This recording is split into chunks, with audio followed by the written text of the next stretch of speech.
Good morning, everybody. Well, the big political story of the morning is in the Sunday Times, which says, revealed, Theresa May's secret Brexit deal. Well, there's no great surprise to anyone that listens to this show, because I've been saying for weeks that we're very, very close to a deal. It's a deal that will keep us in the customs union. It's a deal that will give us the promise of perhaps jam tomorrow.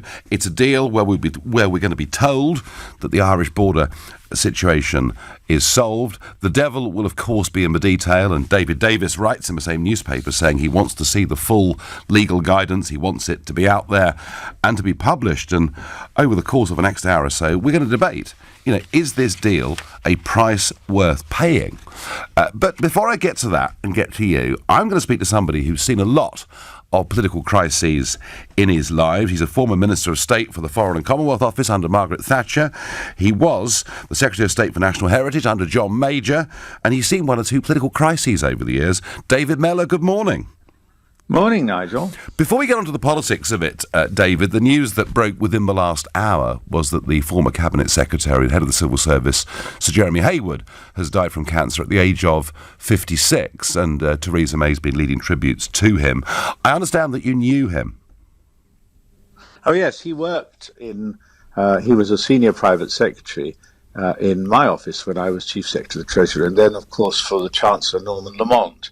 My abiding memory of Jeremy is him working hard into the night, processing papers, but also wreathed in cigarette smoke with a large ashtray completely filled to overflowing with things. And I remember thinking, shouldn't I be saying to him, Jeremy, come on, you don't need so much of that stuff. But anyway, sadly, he has died age 56, and the tragedy for him is that, of course, he had settled in as the most senior civil servant in this country and had a lot more to give, which he can't give and we can't benefit from. No, very sad. Well, we pass on condolences to his family, to his friends, and David, thank you for telling us about the man himself. Now, David, you've probably seen this story out there today. Theresa May is pretty close to signing up to a deal, and I have to say, I think it's pretty much certain that she is going to sign up to keeping us into a customs union. I mean, how do you see this? Do you think that this is a price worth paying to get us out of the EU legally at the end of March next year? I'm in two minds about it, Nigel, and I think we will want to study the small print about it. But you see, the thing about Brexit, and heaven knows I'm teaching my granny to suck eggs here, you are one of the principal advocates of Brexit. But the whole idea behind Brexit was it would give us the freedom of the seas. It would allow us to make arrangements as appropriate that would for the benefit of Britain without being tied down by EU rules and, of course, by a lot of other difficult EU rules on immigration and so on. And the danger has always been Brino, Brexit in name only. I think staying in the customs union smacks to me of Brexit in name only. But what do you think? I mean, this is not so much you asking me questions, but a discussion. You know a hell of a lot about this. I tell you what I think. I think that she's already said she wants the transition period to go on for a further year, to the end of 2021. We're due a general election that has to take place by the spring of 2022. So basically, at the time of the next general election, we are going, if she gets this deal through Parliament, we are going to be in a position where we've not taken back control of our borders, not taken back control of our fisheries. We're not able to make our own trade deals, and financially, it won't be 39 billion we've given the EU. It'll be something closer to 60 billion. So I have to say, David, to me, it doesn't give us any of the possible benefits of Brexit. I know that school kids in 100 years will read we left the treaty, but I think it needs to be opposed.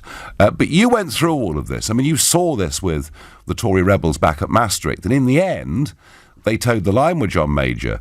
Will they do so this time? Oh, I think it's a completely different situation. Maastricht was really about trying to get us some freedom within the EU framework. and the bees. I suppose we better watch our language here. John Major termed the bees, the Michael Patillos of this world. I think Michael's now relented of all of that. They were a relatively small group, although any group was a big group when John Major didn't have a majority, and any group is a big group when Theresa May doesn't. But I think, the problem with all of this is the salesman.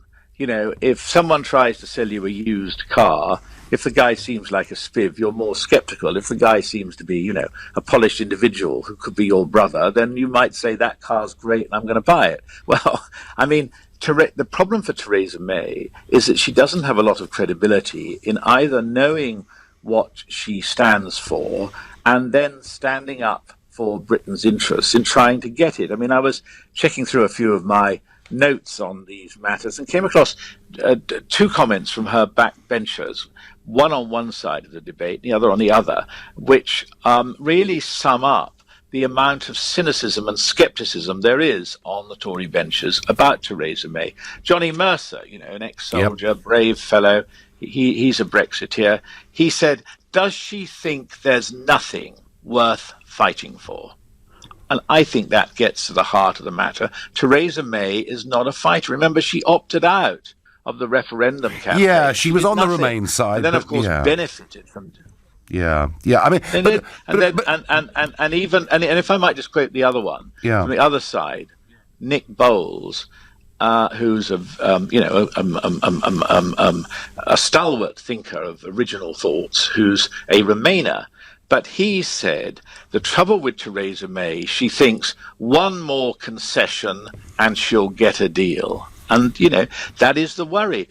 And I believe when she exposes this stuff, I think a lot of people will think, if you'd fought harder, if you'd been a different sort of person, let's go back to a cliche. I was Margaret Thatcher's youngest minister for 4 years. I served in her government for 9 years, another 2 under John Major.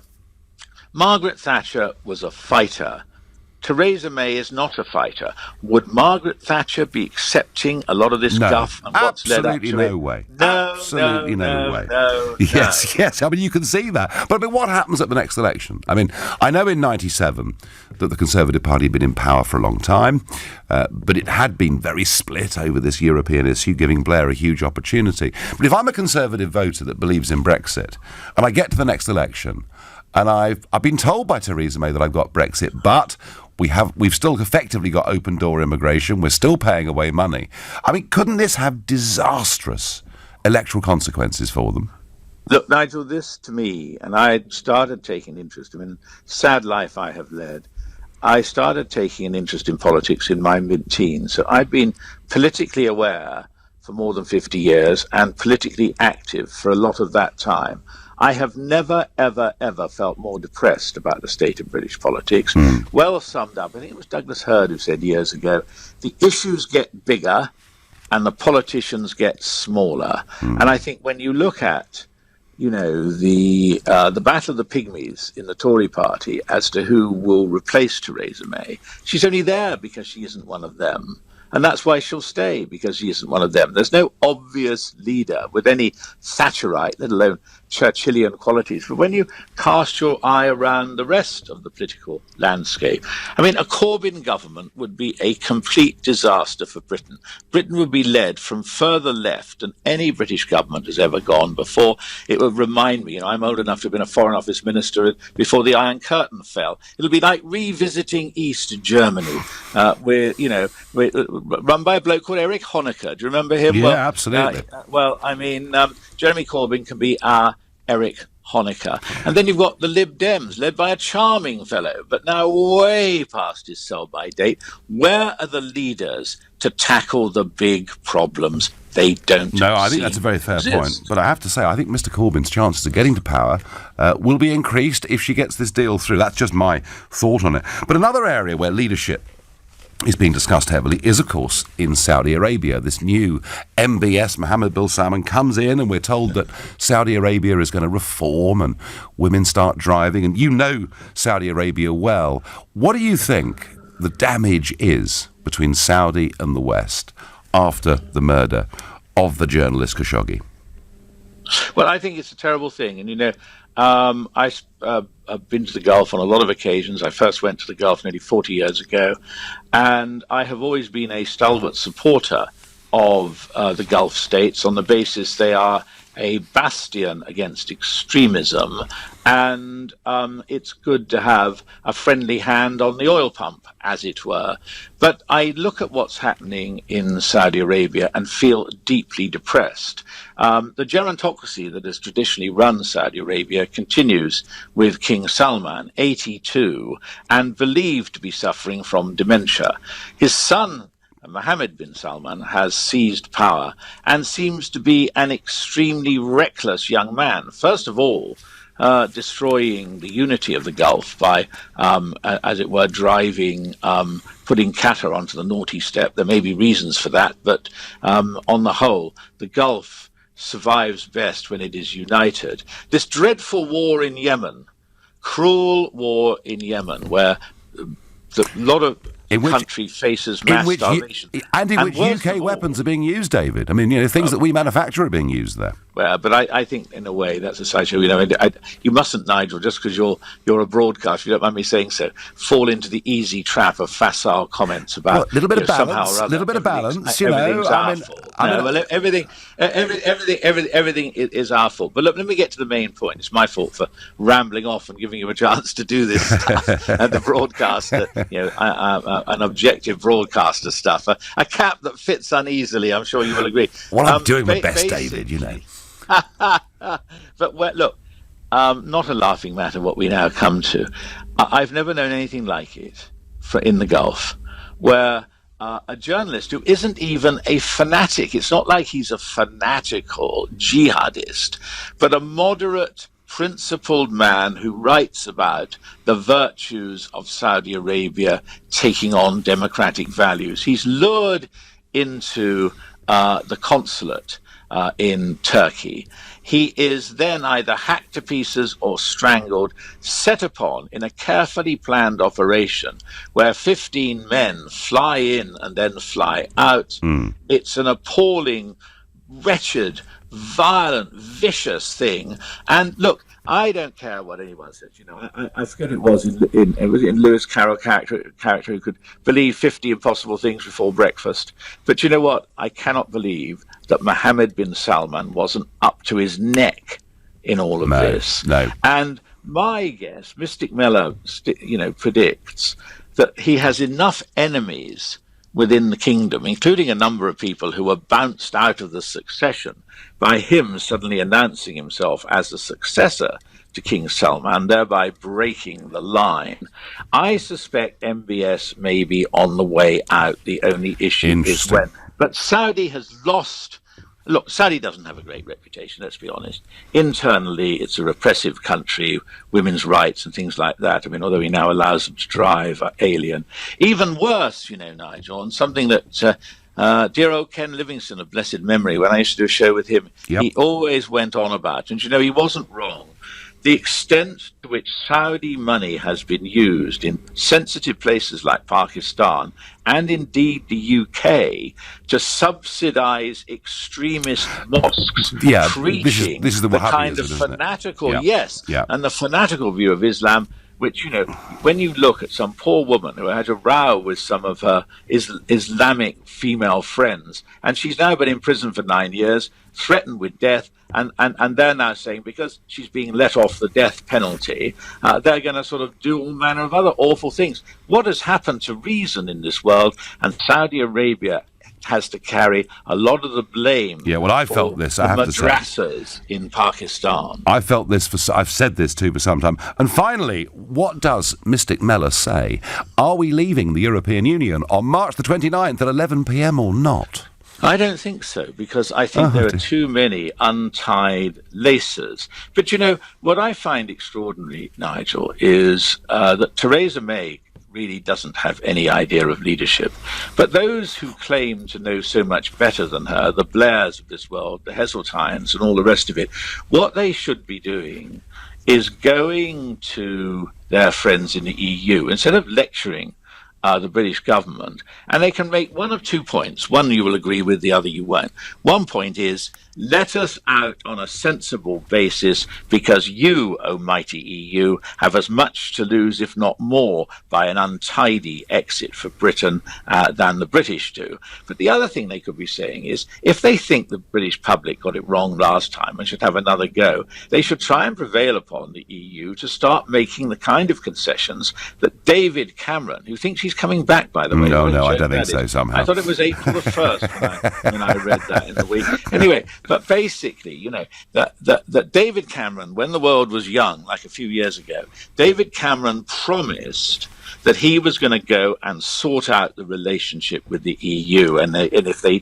wouldn't play ball and give Britain what was reasonable, he'd advocate going out. Well, they gave him nothing, and he advocated staying in the most ridiculously hysterical terms. But, you know, if some of these so-called wise elder statesmen, the Blairs of this world, wanted to do something useful, they try, even this 11th hour, to make the EU offer something that showed that their whole conduct of negotiations was wrong. Now, you don't want that. I'm not sure whether I want that. But something has got to change. No, they're almost, as it stands, it's a mess. No, they're actually, in my view, acting against the interests of our country. But hey, David, thanks ever so much for joining us. That was David Mellor with a fairly pessimistic take, I would say, on what's happening in Saudi Arabia. A pessimistic take on the ability of Theresa May to resemble anything close to a leader. And he's also pessimistic on Brexit. But, as I say, the Sunday Times have told us the deal is basically done. Is keeping the United Kingdom in a customs union a price worth paying in order to secure a deal? We'll debate that in a moment. But for now, you're listening to the Sunday edition of the Nigel Farage Show on LBC, and it's 20 minutes past 10. This is LBC. What's the smart way to enjoy a break from the old routine? Fly to Dublin with Aer Lingus from Gatwick and Heathrow and enjoy all the surprises of this incredible city. Take a stroll around Trinity College, visit Howth and its beautiful harbour, or enjoy the breathtaking view from the Dublin mountains. Then round it all off with some live music at the famous Temple Bar.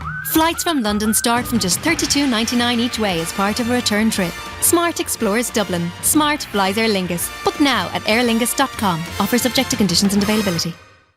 Go, go, go. 10 ordinary people. Come on, guys. Move. 250 grand. Look at all that money. One incredible heist. If they can steal the cash. We need to get out of here as quick as we can.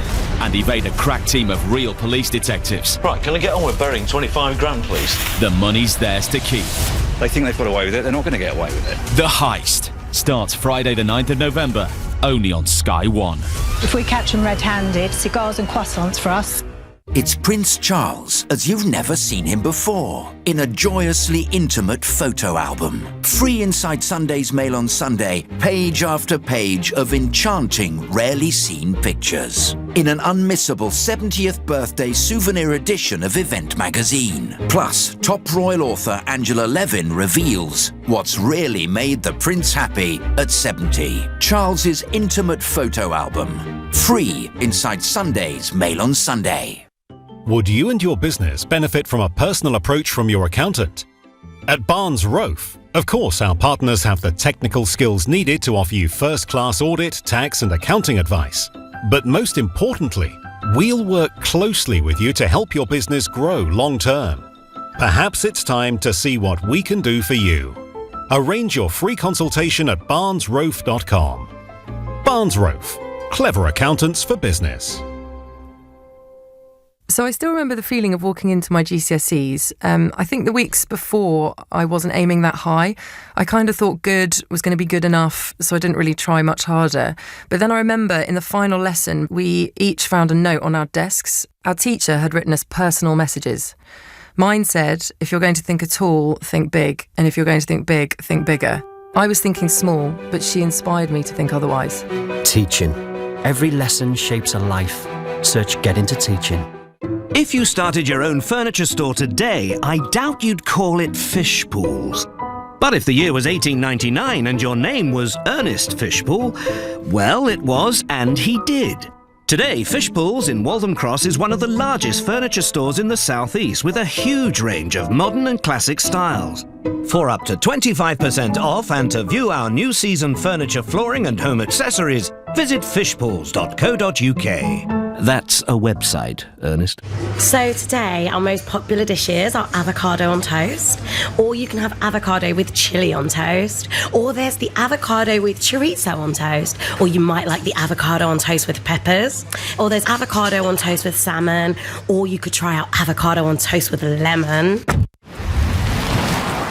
And for those that don't follow the herd, the new Jaguar I-Pace, our award-winning all-electric vehicle.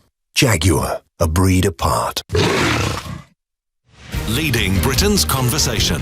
LBC, The Nigel Farage Show. As I've predicted here for weeks, a deal is very, very close. There'll be an announcement, no doubt, sometime this week that there'll be a quick summit in Brussels at some point towards the end of this month, and then will be a big sort of ceremony on the 13th and 14th of December in Brussels. A deal is close, but would keeping the UK in a customs union be a price worth paying in order to get that deal? Tell me, if you think the answer is yes, call 0345 6060 973. Maybe you think, actually, it really isn't worth it. It's not what we fought for. Text to 84850. Maybe you see it as a capitulation, in which case tweet using the hashtag Farage and LBC at LBC. And, of course, you can watch us on Facebook and comment there too. Folks, this is not what I spent 25 years campaigning for. The idea that we're going to be stuck in something. Oh, of course, they'll tell us that there'll be an exit clause and we can leave at some point in time, and they're even telling us there's the possibility of a future economic partnership which will open up the prospect of a Canada-type deal, a prospect which somebody has described as disappearing, rather like invisible ink, after we leave on March the 29th next year. This is all about getting votes in the House of Commons, but is it worth it? Morris in Edgware, is it worth it? Good morning to you, Nigel. Can I ask you, before answering that question, a question? Go on. When you proposed the leaving, the UK leaving the EU, yep, and as an MMP, you know all the rules and regulations, did you warn everybody that there were going to be problems in leaving? What I said was two things, Morris. Number one, logic says a simple free trade deal should be an easy thing to do because it's more in their interest than it's in ours. And for some reason, Morris, despite the fact Mr Tusk and others keep offering it, we haven't taken it up. And number two, I also said during the referendum that no deal was better than a bad deal. And even if we're threatened, and even if there are bumps in the road, we're making a big decision that I believe to be absolutely right for our country. Well, I understand, but you didn't foresee all these problems that have been put in the way of trying to get there, did you? I didn't foresee. What I couldn't have foreseen was a British Prime Minister that simply didn't believe in it, and that's very much what David Miller was just saying, wasn't it? Oh, and by the way, following that on, especially with what the gentleman was saying before, you talk about Mrs May and other people feel about other leaders. It depends on people behind the scenes, because if you take, for example, that Mrs Thatcher all those years ago supposed to have had power, then how was it she was usurped by other members of her party? Well, in the end, they brought her down. Yes, that's true. But yes, but she didn't have power, did she? Well, for a long time she did, but hey. No, it's no good saying people have got power then, but on the other hand, there's an important line was put. You asked the question, yeah, is it worth the price yes. regarding leaving? Yes. Was it worth the price that it cost to keep the Nazis away from this country? Absolutely. And other parts of the world. Was it worth the price? Yes. Of course it was. Yes, and the price of the Spanish Armada, and you could argue that all through history, that actually some things aren't about money. I mean, this country bankrupted itself in 2 world wars, and we did it because it was a right and it was the principled thing to do. So, no, Morris, there are things that matter more than money, and I have always argued that, absolutely. Fair point. So let's get the business people on the air and let us hear from them what exactly they want to do. The business people who we depend on, not the governments. Well, the trouble with that, Morris, is there are two schools of thought. There is one group of businesses, predominantly big businesses, and they've got a letter again in the Times today, who do not want us to leave the European Union. And for many of them, the EU has been good. It's been a rule book that makes it quite difficult in many industries for small and medium-sized competitors to challenge them. But they firmly want to stay in the EU, and that's one business voice. Then there's another business voice, which is people like James Dyson. It's people like Tim Martin, it is the vast majority of your local shopkeepers who say, why on earth do we need all these rules and regulations when only 12% of the UK economy is exporting to Europe? So, Maurice, you pay your money. Nigel, just one last thing. Yep. Can you tell me why 28 nation governments in Europe allow themselves to be usurped by another body who, as you say, are unelected? Why is it so? Maurice, I am against the whole European project. I want a new Europe based on nation-states being friends. Maurice, I thank you. David Mellor for PM, says Steve. Lawrence is calling from Colchester. Lawrence, is it worth it? Good morning, sir. Morning. No, it's not. And it's nice to hear from David. Lovely guy. Okay. Nigel, when I spoke to you 3 weeks ago, I was so upset with this Theresa May and what she's done with Brexit. I would never believe then that now I have made my mind up and I will be voting for Corbyn. Wow. That's quite a big change for you, Lawrence, isn't it? It is, but the way that she and her party are so arrogant with the Brexiteers, the only way I can do anything with the little minimum amount of power that I've got is by my vote.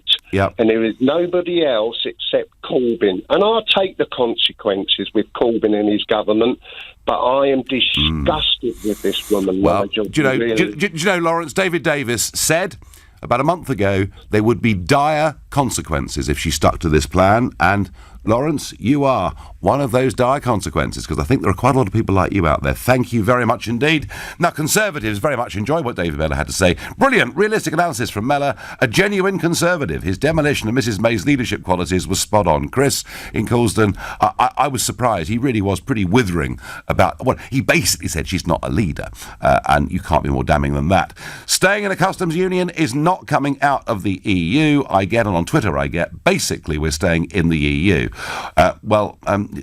Yes, but we will have left the treaty. So Brexit in name only. That is where this Prime Minister wants to take us. Mind you, she's getting lots of advice from former Prime Ministers. We'll talk about one of those in a moment. Blair's his name. You're listening to a Sunday edition of the Nigel Farage Show here on LBC. It's 10:30 and time for the news with Philip Chrysikos. The Prime Minister is leading tribute to the former head of the Civil Service, Sir Jeremy Heywood, who has died from cancer aged 56. His death comes days after Sir Jeremy retired through ill health. Theresa May says his death is a huge loss to British public life. Former Conservative Minister David Mellor has told Nigel Sir Jeremy had settled in as the most senior civil servant and had a lot more to give. The Health and Safety Executive is investigating after a giant inflatable slide collapsed at a fun fair, injuring 8 children. 7 of those have been released from hospital this morning after what happened before a fireworks display at Woking Park in Surrey. A man's become the first swimmer to circumnavigate Great Britain. Ross Edgerly from Lincolnshire has arrived back at Margate in Kent this morning. LBC weather: dry across southeast England, Northern Ireland and Scotland. Cloudy elsewhere with rain heaviest in the southwest of England. A high of 14 degrees. This is LBC. It's Prince Charles as you've never seen him before, in a joyously intimate photo album. Free inside Sunday's Mail on Sunday, page after page of enchanting, rarely seen pictures. In an unmissable 70th birthday souvenir edition of Event magazine. Plus, top royal author Angela Levin reveals what's really made the prince happy at 70. Charles's intimate photo album. Free inside Sunday's Mail on Sunday. Dad, I only got one question on my homework wrong. It was one you helped me with. Oh, really? It wasn't the World Cup in 1066. It was the Battle of Hastings. At Boots Opticians, our team of optometrists are here to help you see things clearly. So, if like millions of others you're struggling to see close up, book your eye test in-store or at boots.com today. Boots Opticians. Let's feel good. Customers eligible for a free eye test courtesy of the NHS may still be charged for eye tests carried out before the next recommended due date. At Oracle, we can help you find your tomorrow today. Just like we helped Yellow Dog. Well, Oracle Cloud has enabled us to revolutionise the film industry. Projects that used to take 10 weeks can be done in just a few hours, so our customers can get their incredible movies out to audiences at lightning speed. And it's all possible because of Oracle Cloud. Whatever your business, you can achieve your tomorrow today with the autonomous Oracle Cloud. Visit oracle.com/UK. Whatever business demands, we deliver. When you need your staff connected, we deliver the new Transit Custom with voice control technology on the optional Sync 3 system. When you want a better deal, we deliver a £500 customer saving when you buy a new Ford commercial vehicle after taking a test drive. Only at the Transit Show live event, 3rd to the 18th of November at your nearest participating Ford dealer. Ford. Together, we go further. Selected models only. Customer saving excluding 20% VAT of the recommended retail price. Contract from 3rd to 19th of November. Registered by 31st of March 2019. T's and C's apply. See ford.co.uk/Transit Show Live. When you need to nail your next perfect profile picture or binge every box set ever boxed. Stream every hit since music began.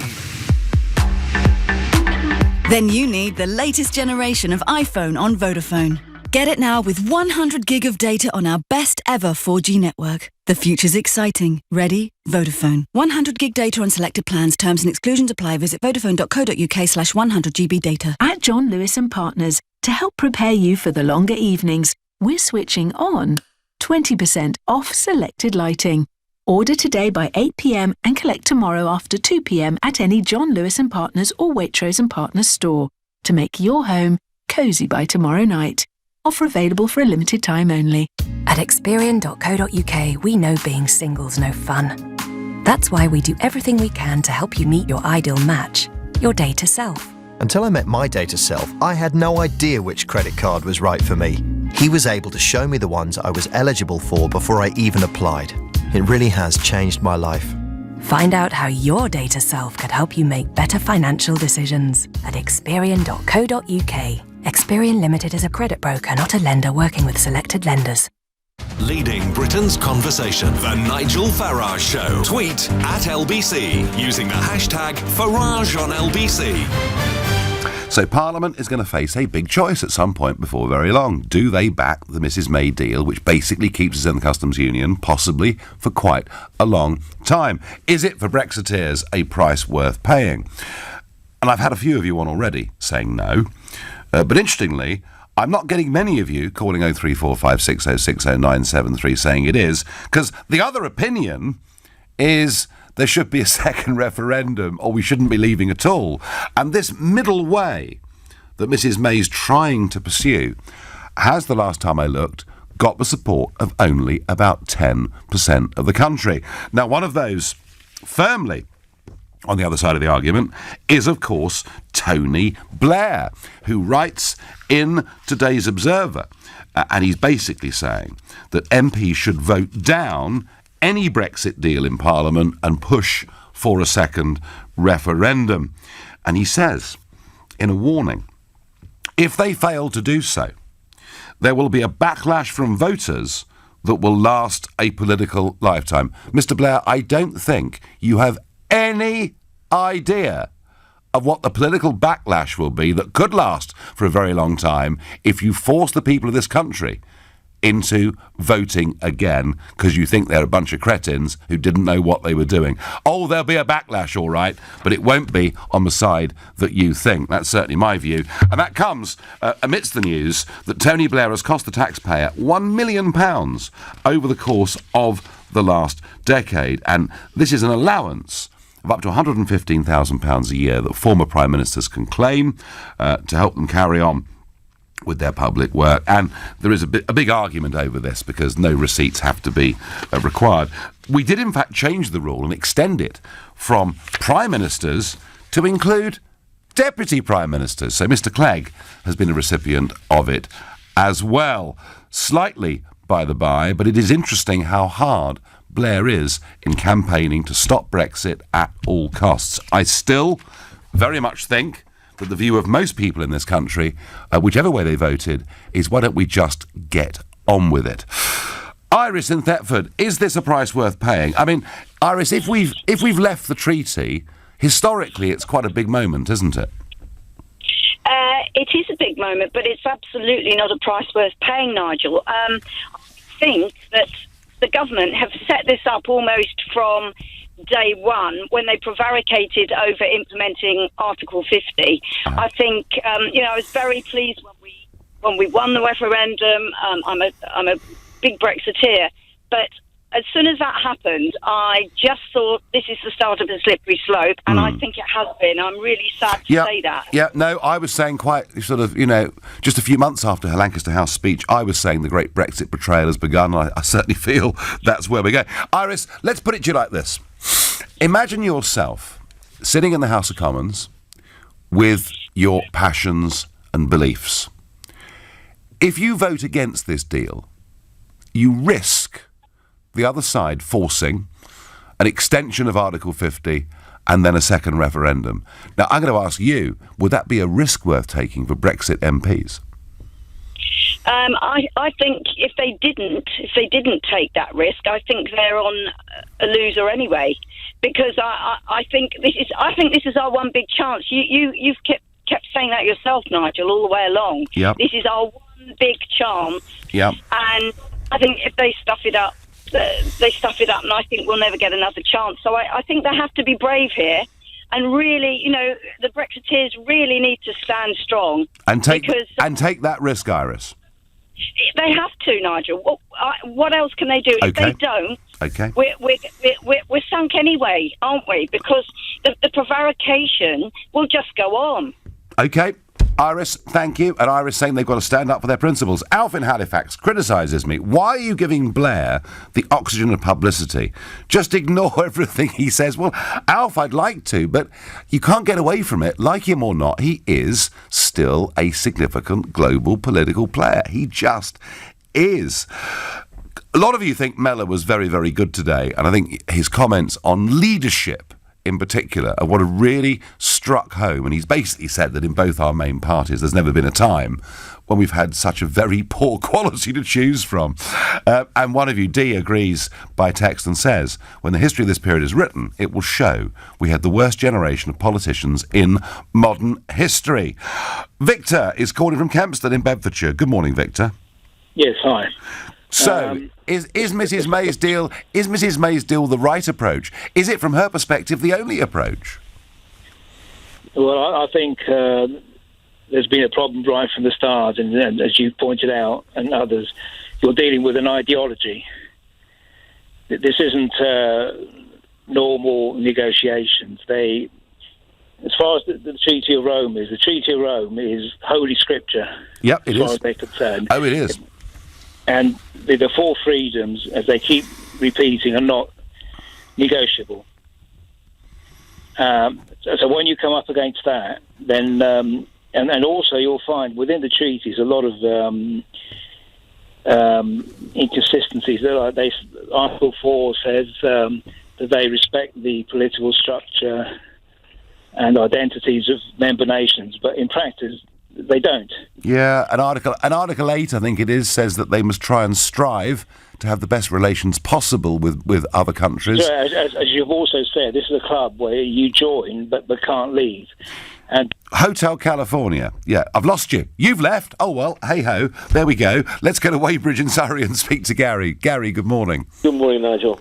Good morning. So what do you make of this deal? Well, the deal's a pig's ear, Nigel, but I want to tell you that I hold you accountable for this. And not in a negative... Well, I was at Doncaster when you announced you were going to stay on with UKIP for the referendum and then leaving afterwards. But you left at the very worst moment because it was always going to be a stitcher. We knew the parliamentary parties themselves never expected to get a referendum vote to leave.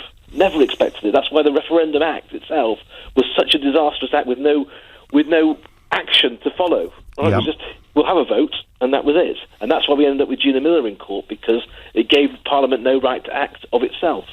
And without you leading UKIP, there was no force on the Tories to make them follow through. There was no pressure. It was all gone, and they were able to do another.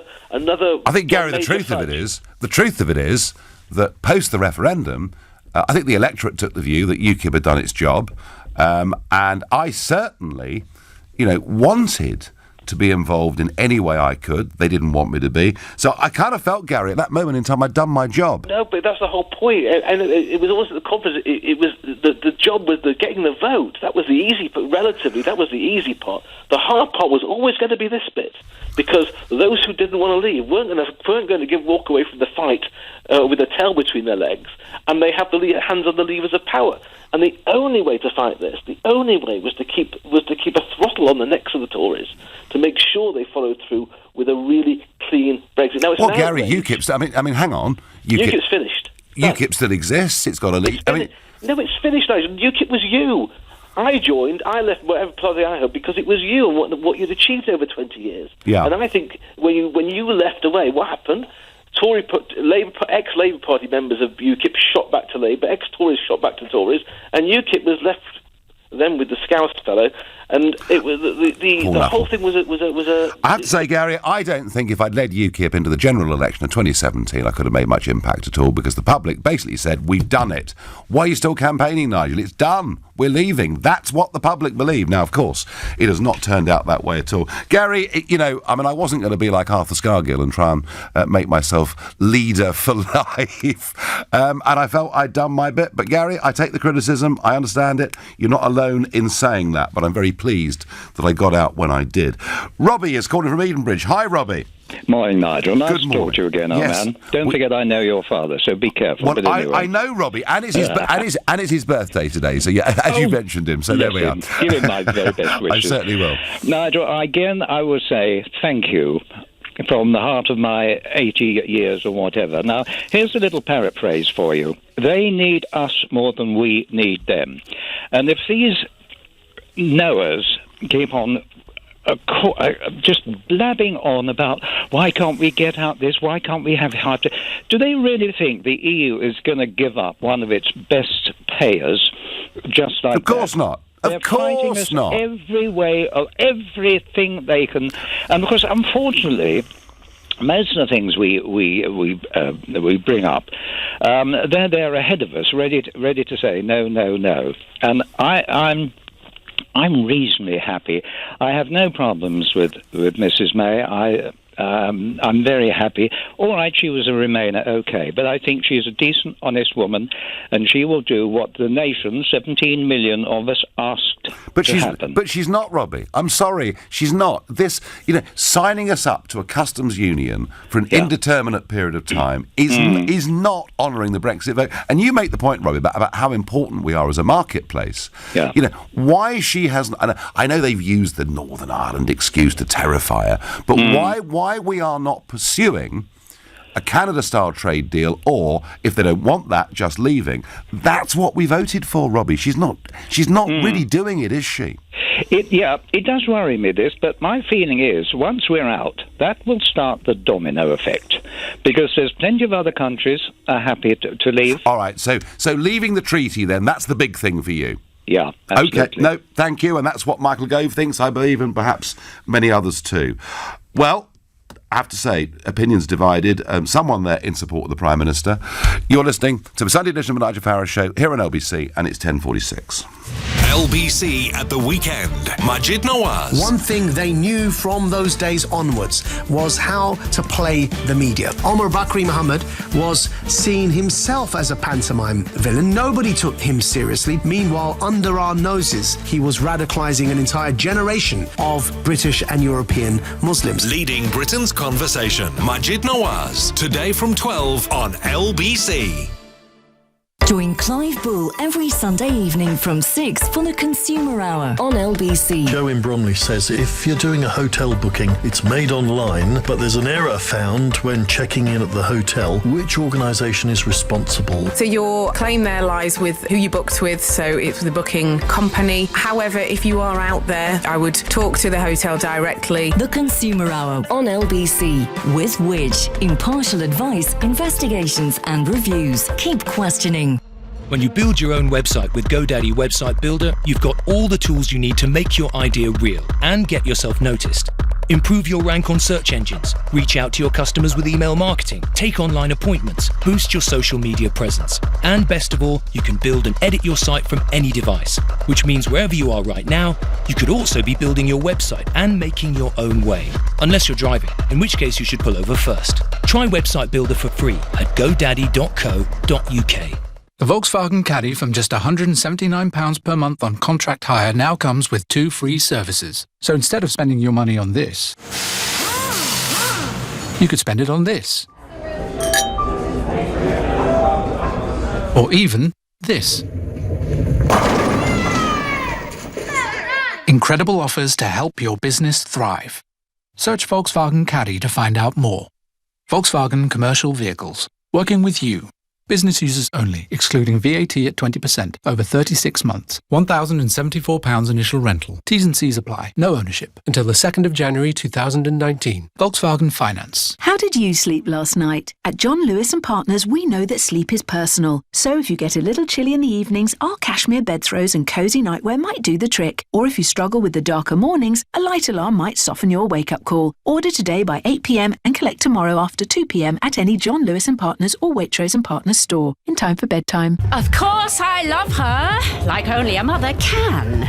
But sometimes, when her noise and her mess gets a bit too much, I take myself upstairs, lock myself away, and soak away the... Ellie! Have you used all the hot water again? Help the kids get a home of their own? Office. Post office. Here for your mortgage. Post office money mortgages are provided by Bank of Ireland UK. Did you know that the elevators in the Shanghai Tower are the world's fastest? Or that Bruce Lee won the 1958 Hong Kong Cha-Cha Championship? And that you'll find more bicycles in Beijing than in Amsterdam. But here's the most amazing thing to know. With Lufthansa's attractive fares, you can fly to Asia from £389. Book by November 18th for travel starting from November 15th. Contact your travel agent or visit lufthansa.com. Conditions apply. Say yes to the world. Lufthansa. We all need trees. They clean our air, shelter our streets, create homes for wildlife, and make our surroundings beautiful. That's why the Woodland Trust and Mayor of London are giving away 24,000 trees. Join London's biggest ever planting weekend this December or hold your own event. Whenever you plant trees, you'll be making the city greener, cleaner and healthier. Apply for your 2 free trees from the Woodland Trust now. Visit woodlandtrust.org.uk/London trees before November the 5th. Applicants selected at random. Conditions apply. The Nigel Farage Show on LBC. I get on Twitter, Robbie is right, Nigel. German industry call us Treasure Island for obvious reasons. I get that from Bournemouth. Yeah, absolutely. Robbie is absolutely right in saying how important our market is to the United Kingdom. Where I disagree with Robbie is I don't think Mrs May is using that card and playing it as she should be. Why are we going to stick ourselves in EU rules when only 12% of our economy is exports to the European Union? I don't think that works. I don't think it honours the Brexit vote. I think it is pretty much betrayal, I'm afraid. I'm sorry, that's how I feel about it. Tom says Theresa May shouldn't have been PM during this Brexit era. It should have been a Brexiteer. Tom, absolutely. Brexiteers would lose another referendum, and they know it. John, I really don't believe that for a moment. I do hear very disparaging remarks being made. There was a Labour MEP yesterday suggesting, it's okay because Brexiteers will all die off and all the young people will vote Remain. Well, have a look around the rest of the continent and you'll see it's the young people right across Europe who are voting for new political movements, who are rebelling and rejecting this idea of centrism, coming from Brussels. Indeed, opinion polls this morning show, okay, it's just one day, and I accept that, but showing Marine Le Pen above Emmanuel Macron for the European election polls that take place in 6 months' time. Jamie is calling from Newcastle. Jamie, is this a price worth paying? No, definitely not, Nigel. Chequers is checkmate. It's Remain in another name. There you go. That's really how you feel. That's really how you feel, Jamie. Yeah. Yeah, definitely. I think it's been engineered to be rejected by Parliament, and then that'll be then used as an excuse. Essentially, the MPs are useless, and we have to give it back to you, the people. You can decide again on the nature of the deal, and it'll go down as either checkers or no deal. And checkers is essentially going to be the Trojan horse, which the EU has generously given. Oh, yes. The EU are generous. We've been given the spin already. The EU are being very generous, and they're allowing us to stay in the customs union, and they're allowing us to pay them nearly 60 billion quid. Wow, exactly. That's some negotiation, isn't it? We're being played. It's leaving everything in place for the Remainers to become returners in the future. 5-10 years' time. It's all being put in place. Oh, I'm not worried about 5 or 10 years' time, Jamie, because it will have fallen to pieces by then. I think, well, who knows? Maybe Italy will leave before we do. Jamie, I thank you. Completely agree with Robbie, I get by text. They need us more than we need them. We are one of the 3 jewels in their crown, along with France and Germany. Of course, they don't want to remove one of those jewels. Well, Rob, in Bristol, you know, we're going. June in Lowestoft says, our Prime Minister has no morals. She obviously has not considered coastal communities. When she said this year, no community in Britain would ever be left behind again. If she keeps us in the customs union, she may as well kiss the fishing industry away. Well, June, at this point is a very strong one, because actually transition and no improvement for the UK commercial fishing quotas is going to mean that by the time we do properly leave, if we ever do, there won't be much of that industry left, or indeed the angling industry either. So this matters. It matters a huge amount. No price is worth paying for losing our democracy, because it'll be the end of 1,000 years of democracy, something that has guided us well. Chris, this is not about losing democracy. The vote was to bring it back, I thought. That's what I thought I was voting for. Us to be a self-governing, independent, democratic nation. That was my view. Daniel in Cardiff, good morning to you. Good morning, Nigel. I'm not actually in Cardiff, I'm in Teignmouth. Oh, in Teignmouth. Oh, well, mistakes happen. Teignmouth in Devon. Anyway, yeah, I know where it is. Daniel, so pretty clear that she's going to do this deal with the EU. Our MPs, our Eurosceptic MPs in particular, will face a big dilemma, as indeed will many Labour MPs, because Labour MPs from Leave constituencies will not want to, Caroline Flint in Doncaster, for example, she's not going to want to be seen, is she, to vote against Brexit? They want a Cormie government, don't they, at the end of the day? They want a Labour government. They do want a Labour government, but they also, if you're a Labour MP and you've got a big Leave majority in a Midlands or a North or even a South Wales seat, if you're seen to vote against us leaving in any way, shape or form, it could be bad for you, couldn't it? Well, I don't know how it's going to go with party politics, but I just think that our politicians have used up all their trust capital, and what Theresa May is doing now is just a complete and utter betrayal. I mean, if you'd allow me to, I've got a Leave EU video that you guys put up this morning, half an hour ago, of Theresa May herself speaking about the customs union. Yeah. And I've got it on a loudspeaker here. If you allow me to put it on. Go on. And I'll indulge you. Go on. All right, cool. What he doesn't ask the customs union is that we will be leaving the European Union, so we will be coming out of the customs union, and coming out of it means that we can do free trade deals. Absolutely. Yes, Prime Minister. But he wanted Labour to negotiate a new comprehensive customs union. That would mean we couldn't do our own trade deals. Yeah, absolutely. And actually... Oh, I like this Prime Minister. She's great, isn't she? UK has been clear it is leaving the customs union. Yeah, absolutely. What I have to say is not credible to the honourable gentleman is a Labour Party policy that wants us to be in a customs union and giving all the power to negotiate... Sorry, I have to put my phone away from my ear. ...with no say in it from the UK whatsoever. Daniel, it's great stuff. Well done. It involves the UK staying in the European... Daniel can play... But Daniel... ...customs union with the EU. Daniel... In plain English. Hello? Daniel, enough's enough. Honestly, I can't take any more. I can't take any more of her dishonesty. It goes on. There's I'm sure it does. I'm sure it does. But here's the point. Another 30 seconds. No, you've had your time. She has made promise after promise after promise to the British people, including in a general election, and now she wants to do the opposite. And I think... Can I tell you what my friend from Luxembourg's dad said about her? Go on. I went to Luxembourg. It's quite unpalatable. Hang on. Is it clean, Daniel? No swear words involved. Good. But at the time, I thought it was an abhorrent comment. I had to leave at 2:30 in the morning on an Eastern European bus because it just made me feel, quite frankly, disgusted. But he called her a political prostitute. is what he told them. Right. Well, that's a term that does get used. I had to leave Luxembourg early in the morning because I didn't feel safe there anymore. I thought, if that's how they treat us... And my friend from Luxembourg actually said to me, as we were walking down the boulevard in Luxembourg where they're building multi-million-pound European office building. Oh, yeah. He said, democracy is not such a wonderful thing, is it? Yeah, it says a lot. Daniel, thank you. Michael Caine was interviewed about Luxembourg recently. He said, when I was growing up, I thought it was a radio station. Now I realise it's a country, and they don't seem to like us very much. I think he was referring particularly to Juncker. Julie in Coventry, time is short, but please tell me, is this deal a price worth paying?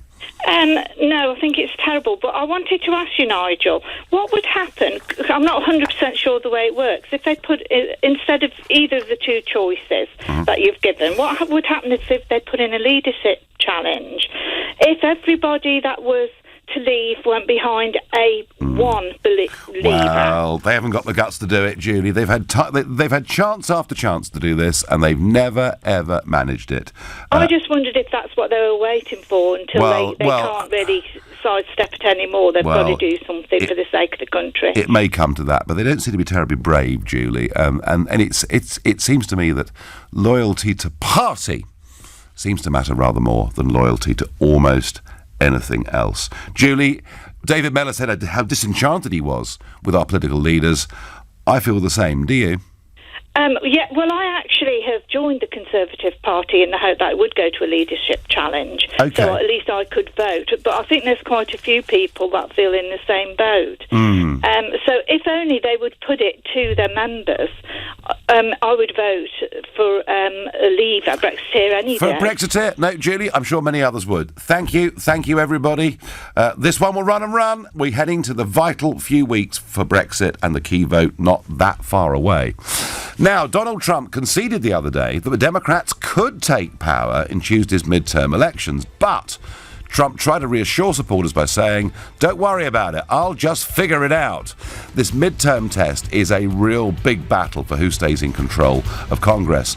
I wonder, given everything that's been said about the man, how do you think he's doing?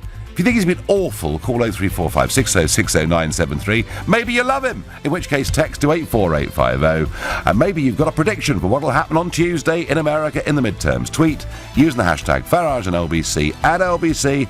Get involved. Don't forget you can watch us on Facebook and comment there too. On your radio, on your phone, and here. Play LBC. Leading Britain's conversation. This is LBC. From Global's newsroom at 11 o'clock, Sir Jeremy Heywood has died 10 days after stepping down as head of the civil service. The former cabinet secretary had cancer. He was 56. The Prime Minister Theresa May says Sir Jeremy's death is a huge loss to British public life. Labour leader Jeremy Corbyn says Sir Jeremy was an impressive and dedicated public servant, while Labour MP Hilary Benn has given LBC his own tributes. He served the people he worked with of both parties and helped to see the country through some very, very challenging and difficult times, and I think that's why he was held in such high regard by the Prime Ministers and others with whom he worked. Above all today, we're all thinking of his wife and his children and his family, because this is desperately sad news. Downing Street says it's speculation the Prime Minister has reached an agreement with Brussels on the Irish border sticking point. The Sunday Times says Theresa May has agreed to keep the whole of the United Kingdom in a customs union after Brexit to avoid the European Union's so-called backstop solution. Former Conservative Government Minister David Mellor, who served under Margaret Thatcher's government, has told Nigel Mrs May has failed on Brexit. Margaret Thatcher was a fighter. Theresa May is not a fighter. Would Margaret Thatcher be accepting a lot of this guff? No, absolutely no way. No. The Health and Safety Executive is trying to establish how a giant inflatable slide partially collapsed at a fun fair in Surrey, injuring 8 children. 7 have now been released from hospital this morning. Another is being kept in for observation. Andy Dadson was at the event in Woking Park. He says the attraction appeared overcrowded. What it looked like was there were far too many children on it, but there didn't seem to be anyone supervising at the top, which you would kind of expect from one of these slides, because you assume that they would be, okay, you go now, okay, you go now, okay, you go now. That didn't seem to be the case. The kids were just kind of jumping off a reckless abandon. Reports from Italy say 9 people have died after rain caused a river to flood a home near Palermo on Sicily. Last month, at least 15 people were killed in storms in the north of the country. The moat around the Tower of London has been filled with around 10,000 individual flames to mark the centenary of the end of the First World War. They'll be on public display from this evening for the next 8 nights. Its creative director, Eva Kostelster, has told LBC she's confident the flames will remain alight. We did rigorous testing for months. I know all about wick science now. We prepare them in a particular way. It's been developed in a particular way. They're very resilient, these torches or flames, and we will find out in the next week if they're resilient enough. A man has become the first person to swim the complete circumference of Great Britain. Ross Edgerly from Lincolnshire arrived in Margate in Kent earlier this morning, having swum almost 2,000 miles since June. LBC weather: dry across southeast England, Northern Ireland and Scotland. Cloudy elsewhere with rain heaviest in the southwest of England, a high of 14 degrees. From Global's newsroom, for LBC, I'm Philip Chrysikos. This week it's all about Juventus Man United, and it's gonna be a cracker. Because Betway are giving all new and existing customers a free £10 bet. All you need to do is bet £5 on any Bet Your Way market. Oh, sounds like they just got a free £10 bet with Betway. Betway, for the love of the game. Single bets at odds of 2 to 1 or over. 18 plus. T's and C's apply. Bet the responsible way. This is LBC from Global, leading Britain's conversation. The Nigel Farage Show.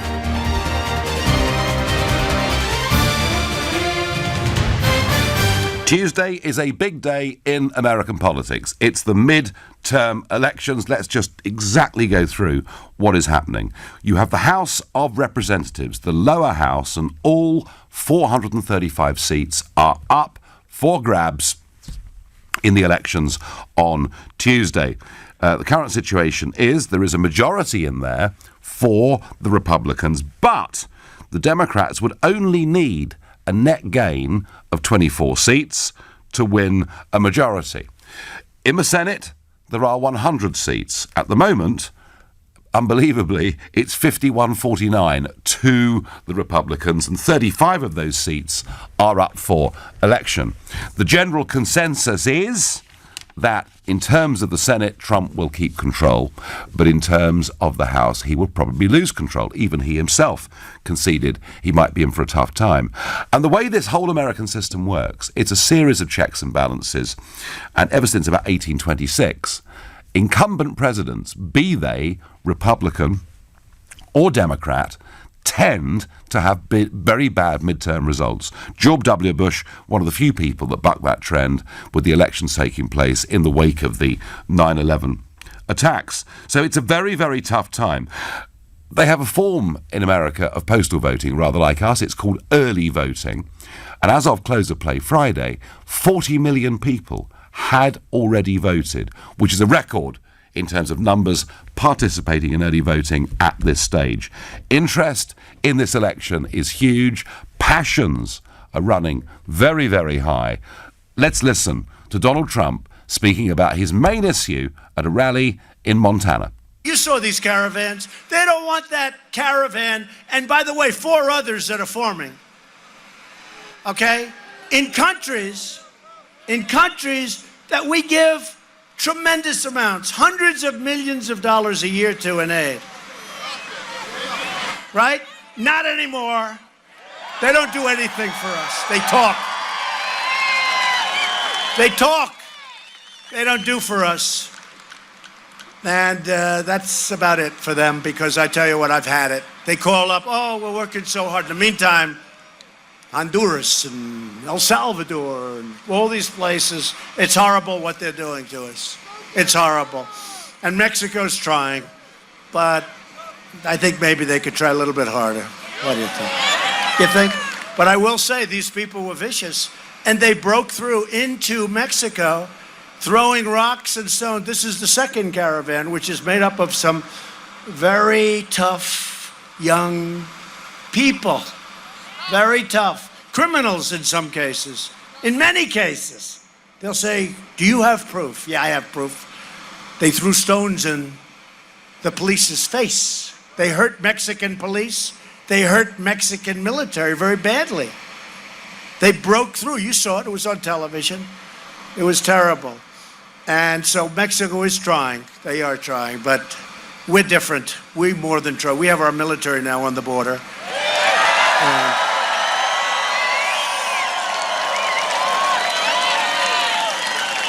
And I noticed all that beautiful barbed wire going up today. It was some barbed wire used properly can be a beautiful sight. Well, that's Donald Trump, and that's a Trump rally, and that's what it's like. And in many ways, he is trying to make these midterm elections effectively a referendum on the issue of border controls and immigration. This is absolutely at the top of his agenda. And equally, he's saying to Americans, just look how you're doing. Lower unemployment than at any point since Neil Armstrong set foot on the moon, and workers' wages growing at about 3.5% per annum. So he's got the economic background, but he's putting it on immigration. He's saying that with the Democrats, they'll be weak on the borders, they'll welcome in unlimited numbers of illegal immigrants, some of whom will be dangerous. Now, in response to this, the Democrats' problem is they haven't really got a leader, because they haven't really worked out who is actually in control of this party. So what have they done? Well, they've gone back to their previous leader, and very unusually, for a president that is just 2 years out of office, Obama is out there. He is back on the campaign trail. Now in 2018, suddenly they are telling you that the biggest threat to America, the biggest threat is some impoverished refugees 1,000 miles away, on foot, got their babies with them, broke, got no money. This is And you know what? That's not enough just to lie about it. Now, they're sending our brave troops, who, by the way, by law cannot enforce laws on domestic soil. They're sending them down there for a political stunt when they could be with their families. The men and women of our military deserve better than that.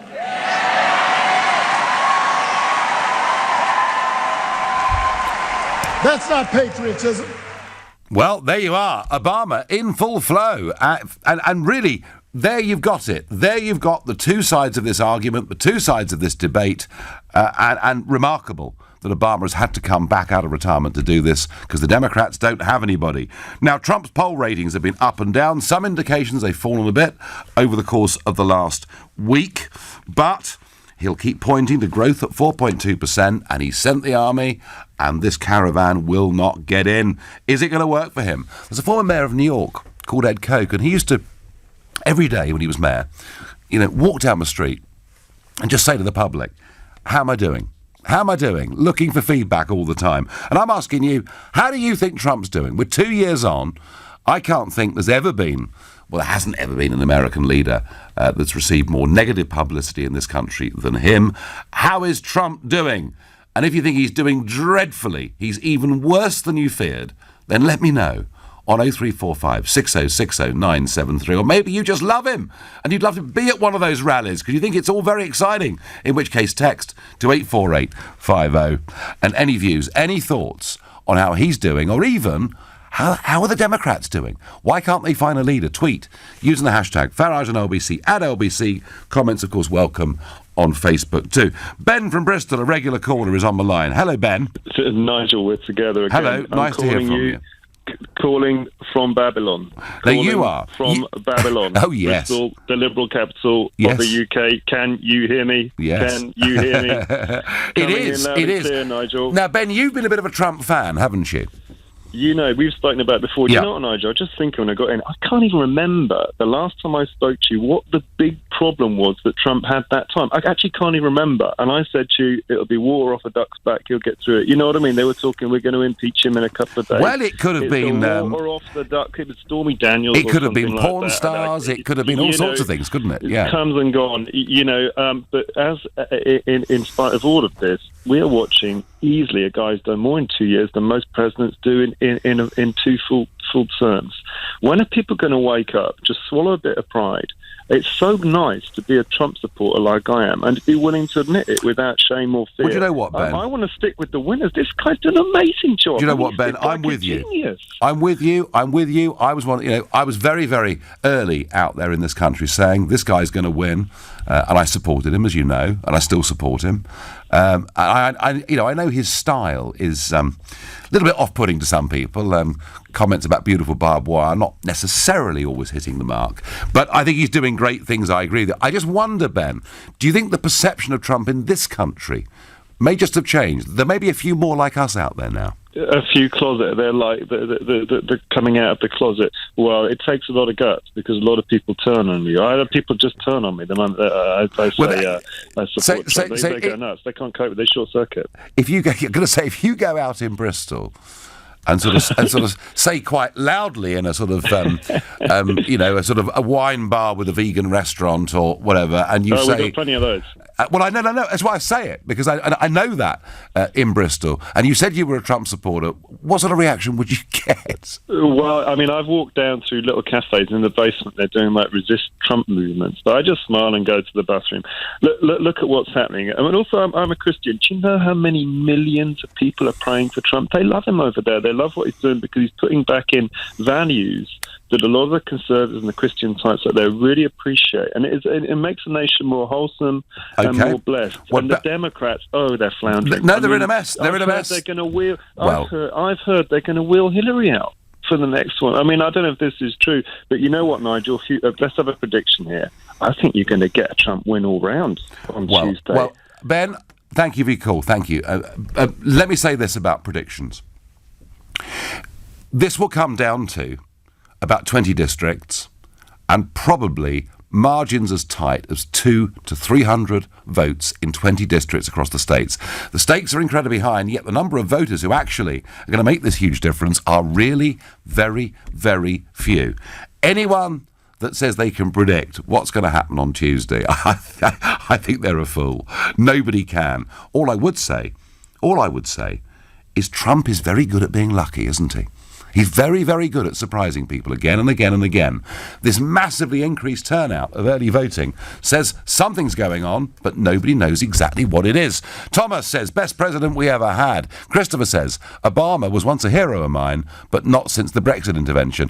I think that's right, Christopher. I think in the UK, Obama's stock has gone down. But I'm asking you folks, how is Trump doing? Have you changed your mind? Dave, who's a new caller from Hornchurch, have you changed your mind about McDonald? No, I haven't changed my mind. And the interesting thing, Nigel, good morning to you. Good morning. Is to listen to those two speeches. Now, this is the question I always ask. What would Obama do about that caravan? Nothing. What do you mean nothing? He can't... he would just let them storm over the border? I mean, I can see a lot of... Well, Trump's contention, you can agree or disagree, Trump's contention is the Democrats will do nothing. And the Democrats say, and you heard Obama there, the Democrats say it's not a problem because it's a long way away. What does he mean he'll do nothing? So when that 7,000 arrive at the border, what's he going to do? Well, there are best estimates, somewhere between 10 and 20 million illegal immigrants living in America right now. Well, there's a direct correlation here, Nigel, between what's happening there and what happened at Calais. Uh-huh. And is now beginning to happen again at Calais. Yep. So what are they going to do? Capitulate and let them all in? Because you know as well as I know, if you capitulate and let them all in, there'll be 10 times that number coming behind, won't there? The odd thing, Dave, is this. 10 years ago, Obama used to talk about immigration, saying we've got to be tough, we've got to control our borders, and yet this sort of new politics that has spread from the European Union and now through much of America and elsewhere virtually says that anybody that argues being tough on borders is somehow a very unpleasant human being. It's very, very strange. Dave, thank you. Thanks, everybody. You're listening to the Sunday edition of the Nigel Farage Show. It's now 11:16. LBC. So much confusion. Half-price carbonara with car insurance? Do I want another meal or just a good deal? Confused.com give you £20 free Texaco fuel with your car insurance. A free gift that makes sense? It's that easy. £20 free Texaco fuel with your car insurance. Don't be confused. BeConfused.com. Full T's and C's online. Scottish postcode exceptions and conditions apply. Offer ends 14th of November. My perfect sandwich? Well, it goes bread, lettuce, cheese, and then the Branston. Deliciously tangy. Its sweet scent alone sends my taste buds into a frenzy. A mountain of glorious pickle smothers the bread from crust to crust, ready to embrace its culinary soulmate, the creamy cheddar.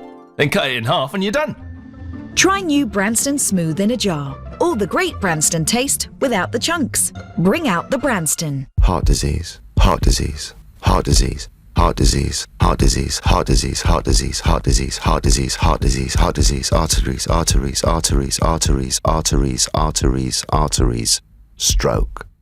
People with heart disease are twice as likely to suffer from a stroke because heart diseases and stroke are connected by your circulatory system. That's why our research starts with your heart, but doesn't stop there. Donate to the British Heart Foundation today and help beat heartbreak forever. Sunday paper, Sunday roast, Dad, Sunday... did you get my cash for karate? The... Open when I need it most. Office. Post office. Here for you with more branches open on Sundays. That laundrette at the nudist colony. A VHS revival. And the vineyard in Saudi Arabia. There are smarter ways to invest. At British Pearl, we've revolutionized property investment. Find expertly selected opportunities and build your portfolio in an instant. Join now at britishpearl.com, the smarter way to invest in property. Capital at risk. Minimum investment applies. Authorised and regulated by the Financial Conduct Authority. This is the sound of waiting in for your British Gas engineer from the corner shop. Introducing our new Engineer Tracker. Because it's nice to know if you can pop out for milk, we're with you. All part of British Gas Home Care boiler cover from £12 a month. That's just 40p a day. And now, enjoy 1 month free this winter when you buy selected home care products online by the 19th of November. Search British Gas Home Care. Conditions apply. Things don't always go as planned in business. A quick job goes on and on, a client changes their mind again and again. At Renault Pro Plus, we're here to keep up with your business with a service that keeps you moving whatever the challenge. That's why our business commitment is designed to support you when you need it most. And why our Renault Traffic Sport is now available with 0% HP finance. To find out more, visit renault.co.uk/vans. Business users and participating dealers only. Renault Finance hire purchase subject to status. T's and C's apply. For orders by 7th of January and registered by 31st March. Renault.co.uk/vans. The Nigel Farage Show on LBC. By the time Nick Ferrari goes on air on Wednesday morning, we will pretty much know what has happened in the midterm elections in America and whether Donald Trump still has control of the House of Representatives and indeed of the Senate as well. If he doesn't, well, it'll make it virtually impossible to get any more big legislation through in the remaining couple of years of this term. There's also the prospect, the speculation that they might try to impeach him, although I have to say, I don't think, even with Democrat control, that they would, because I think that would look like they were victimising him. I think he might use that to his own advantage. But I'm asking you, 2 years in, how is he doing? Is he better than you thought? Is he an absolute monster? What do you think? Terry, a new caller in Cobham, good morning to you. Morning, Nigel. I've waited for this moment for a long time in my life to talk to you. I hope you're well, mate. I'm very well. Good. Regarding Trump, I took him at 5-1, and about a month before the US election, when Hillary Kelly's second emails came out, the FBI said about another set of emails. So I was fortunate. But I didn't know much about him. I watched it on CNN and Fox for 6-7 months. Yep. Found it extremely interesting. But he has kept a lot of his word. He's a different person in different sizes, and they haven't got to say it right. I believe he's honest. That's my opinion, first of all. And a couple of things he said about ISIS. He said, within 6 months, I'll get rid of ISIS. We know they're centred all over the world, bits and pieces, but he said he'd get rid of them in the Middle East. And in 7 months, or just a few days short of that, he did get rid of them, hence why we've not had many terrorist atrocities, or we certainly had less, and less violent ones, and I think that's for him. I think he's very good with the economy, and also look what he's done with North Korea. Unbelievable. You couldn't have betted on that. You could have bet. I'd have betted 1,000,000 to 1 against what he's done in North Korea. And he does want peace. That's it. He is what he is. But I'll tell you what, He's bloody honest, and when it comes out of his mouth, he makes loads of mistakes. He wasn't a politician, he's a businessman, but he says it from the heart, and I think if he's so successful on Tuesday, it'd be unbelievable, and that would prove the point I'm saying now. OK, Terry, thank you. Well, that was almost a eulogy for Trump. But you know what? I agree with much of what Terry said, because the one thing he has done, he's kept his promises. He said he would do things. He is actually doing them, and whether you like his style or not, he has been very, very effective.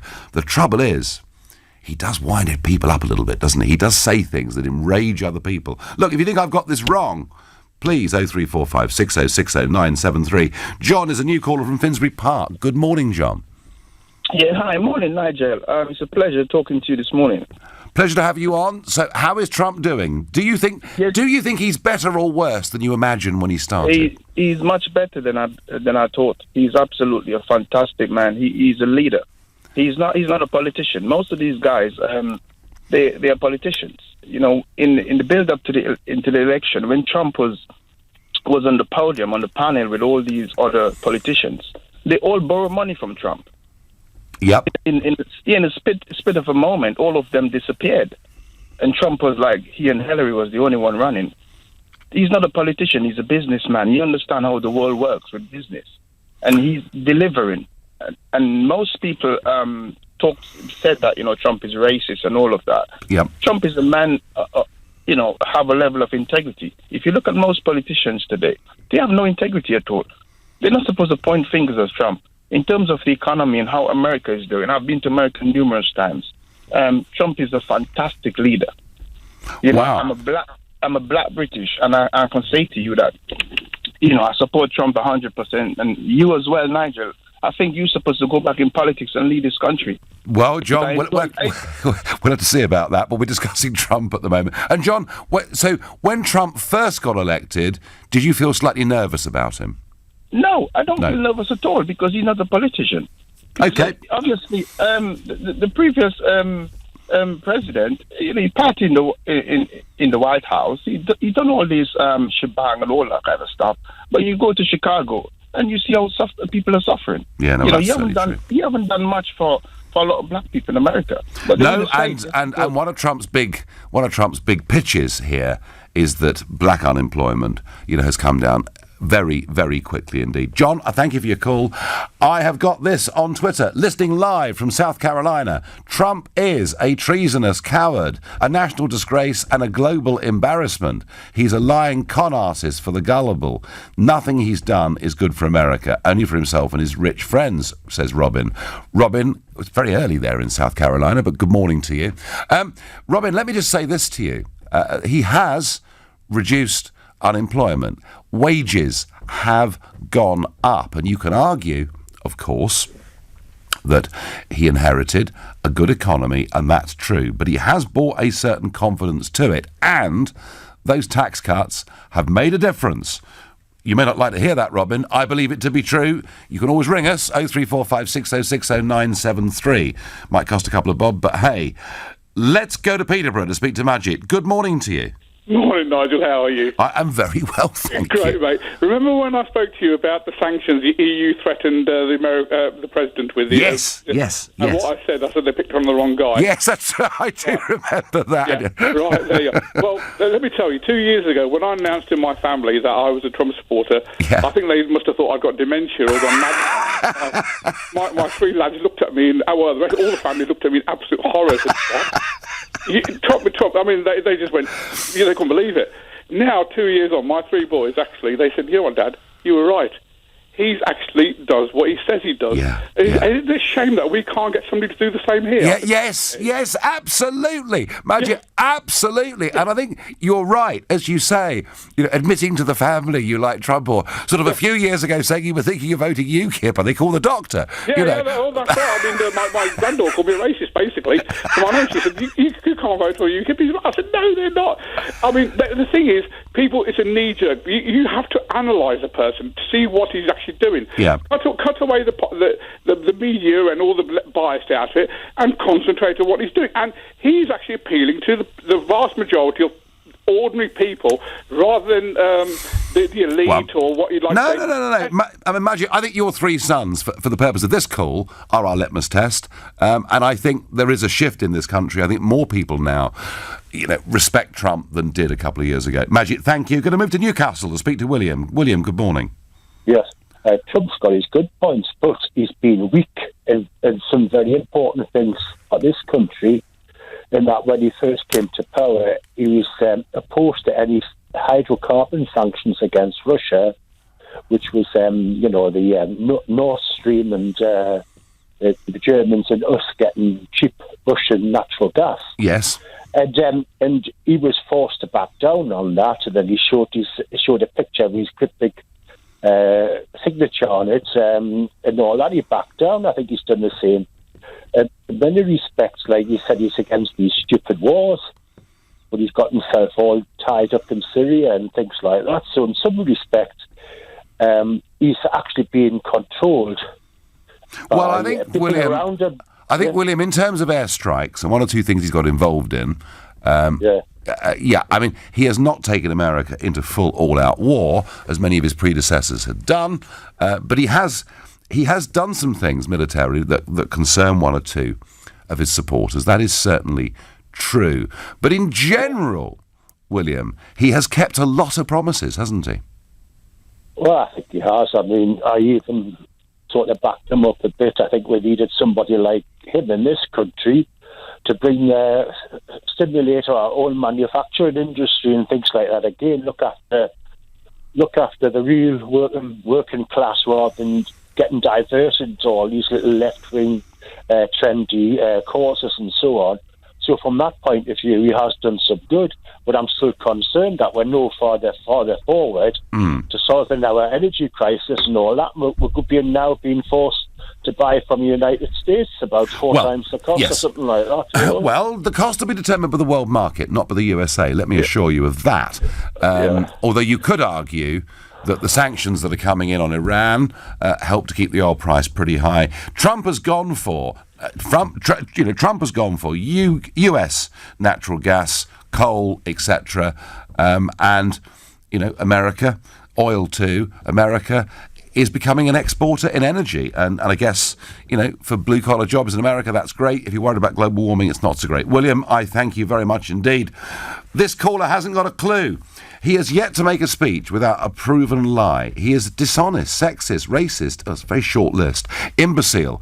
If you like him, it says a lot about you. Well, I know that he drives some people to total and utter distraction. And I know they try to take every word he says literally and say, look, this proves that he's an idiot. But the important thing about Trump is not to take everything he says literally, but to always take him seriously. And if you do that, you begin to understand what you're dealing with. I think he's doing great, but there we are. You're listening to a Sunday edition of the Nigel Farage Show here on LBC. It's 11:30 and time for the news headlines with Philip Christakos. Former Cabinet Secretary and Head of the Civil Service, Sir Jeremy Heywood, has died from cancer. He passed away this morning, aged 56. His wife Suzanne says he saw it as a huge privilege to work so closely with 4 Prime Ministers and 2 Chancellors and help them achieve their goals. A report says the United Kingdom will stay in a customs union with the European Union to avoid a hard Irish border. The Sunday Times says Theresa May's concession includes an exit clause to convince Brexit supporters remaining in the customs union is only temporary. Downing Street says that article is speculation. The Health and Safety Executive is at the scene of yesterday evening's giant inflatable slide accident in Surrey. 8 children were hurt in Woking Park when they fell from the attraction. 1 remains in hospital. LBC weather, dry across southeast England, Northern Ireland and Scotland. Cloudy elsewhere with rain heaviest in southwest England, a high of 14 degrees. This is LBC. And finally, an epidemic continues to sweep the nation. Thousands of people have been struck by FOMOB, the fear of missing out on business. We go live now to a badly affected area. It started with a feeling of butterflies every time I thought about missing a client's call. Now I've got 4 phones taped to my face. If you're afraid of missing an important call from a client, you could be at risk of FOMOB. But never fear, eReceptionist answers and diverts your calls, so you never miss an important opportunity. Go to eReceptionist.co.uk and fight the FOMOB with eReceptionist. Cramped house? Extend it with B&Q. From timber and cement to bricks and plaster, with a huge range of products for all your building needs. And our helpful colleagues in store make your job even easier. So for brilliant building products at everyday low prices, you can do it when you B&Q it. No one knows your business like you do. You've put in the 10,000 hours, been the first in and the last out. You know what works and what doesn't. You know the decisions you need to make. And at Barclays, we know our business managers are here to help. They're on hand to give you access to local knowledge and sector expertise. To find out more, search Barclays Business. Let's go forward. T's and C's apply. Alicia, give me some ideas for men's gifts. The most popular men's gifts are beard trimmers, beard oil, beard mist, beard wax, beard rollers, beard balm, an e-beard, beard spray, beard dye. For those that don't do the expected, the Jaguar F-Pace, a performance SUV with the DNA of a sports car. Jaguar, a breed apart. When you need to nail your next perfect profile picture, or binge every box set ever boxed, stream every hit since music began. Then you need the latest generation of iPhone on Vodafone. Get it now with 100 gig of data on our best ever 4G network. The future's exciting. Ready? Vodafone. 100 gig data on selected plans. Terms and exclusions apply. Visit vodafone.co.uk/100GB data. The best place for sleepyheads is in the bridge bed in bed. We love our sleep. And even though we use them less, we do still love real shops where we can get real customer service. Get the best of both. Buy your next new bed at Bridge Bedding. An incredible choice of beds and mattresses from the best-known brands in the UK, ensuring a great night's sleep. Bridge Bedding, Leigh-on-Sea, Hornchurch, or online at bridgebeding.com. The best place for sleepyheads is in the bridge bed in bed. We all need trees. They clean our air, shelter our streets, create homes for wildlife, and make our surroundings beautiful. That's why the Woodland Trust and Mayor of London are giving away 24,000 trees. Join London's biggest ever planting weekend this December or hold your own event. Whenever you plant trees, you'll be making the city greener, cleaner and healthier. Apply for your 2 free trees from the Woodland Trust now. Visit woodlandtrust.org.uk/London trees before November the 5th. Applicants selected at random. Conditions apply. The Nigel Farage Show on LBC. Call 0345 6060 973. Maybe the midterm elections will be seen as a referendum on Donald Trump's first couple of years in office. Either way, they matter, they're important, and they look at the moment to be incredibly close and with a very, very high potential turnout. Now, one of the things that has happened in America since Trump got elected is American politics has just got more and more vicious. I see some real parallels, actually, with what's happening here in this country. And there are several low points along the way, but one of them, of course, was the Justice Kavanaugh hearings. And if you remember, he was put forward for the Supreme Court. Suddenly, a lot of allegations about him came out. One of the most extreme allegations that came out came from a Judy Munro Layton, who said that Kavanaugh and a friend had repeatedly raped her in the back of the car some years previously. I mean, it's difficult to think of allegations that are more serious than that. We went through these agonising hearings where testimony was given, not by this woman, but testimony was given on both sides. In the end, he got through, he got the votes in the Senate, and he's there now on the Supreme Court for the rest of his life. Really vicious stuff. She's admitted this weekend that she said it because she wanted to grab attention. And she didn't think Kavanaugh should be taking a job in which he could have exercise his conservative opinions for the rest of his life because she's a left-wing activist. Trump has since called her a vicious accuser. But wow, hasn't it got to something? And I have to say, I felt really sorry for that guy going through that public testimony with his family around him and some of these things being said. Perhaps a day after Paul Gambaccini gets awarded some compensation for things that were said about him in this country, we have perhaps got to rethink this. I'm not for one moment not saying that terrible things haven't happened in the past, but public accusations made without any evidence or any proof, putting people out of work, ruining the lives of some figures. I'm really worried about this culture, and I think Gambaccini's right, actually. I don't think any of this should be in the public domain until somebody is actually charged. And I do feel that that's the kind of change that is needed in this country and maybe in America too. It seems at the moment people can just chuck accusations around, regardless whether they've got any evidence at all. And there's a lot of that being thrown at Trump over the course of the last couple of years. So, 2 years on, is he doing better or worse than you expected? And I'm off to Stansted to speak to Victoria. Good morning, Victoria.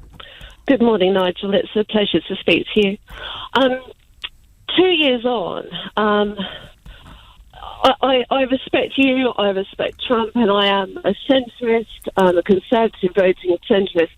But my colossal fears are that you never give breath to the far right. And as we approach, the 100-year anniversary of the First World War, and we've lost Joe Cox, my concern with Trump is his moral compasses are turned down very low, and he may have done the things that he said he was going to do, which benefit the economy and benefit employment. But he inspires, indirectly, he, and so did UKIP, to a certain degree. I could get on board with a lot of the UKIP manifesto, and I have no problem with you directly. I have no problem with Trump directly. But you know, and he knows, that you can, and your rhetoric can, and decisions you make, it can inspire the far right to feel confident to re-emerge for where they were put. Well, Victoria, let me tell you this. In time. Let me tell you this, all right? As far as my and UKIP's role in this is concerned, let's be clear. Not only were we the only political party in Britain who would not admit former BNP members into our organisation in any capacity at all, I haven't started yet, but if I hadn't been around, I think Nick Griffin, albeit he wasn't very good on Question Time, but I think Nick Griffin and the BNP could have become a big force in British politics. And I think I was able to appeal directly to BNP voters and say, look, if you're a National Socialist, you keep voting BNP, that's great.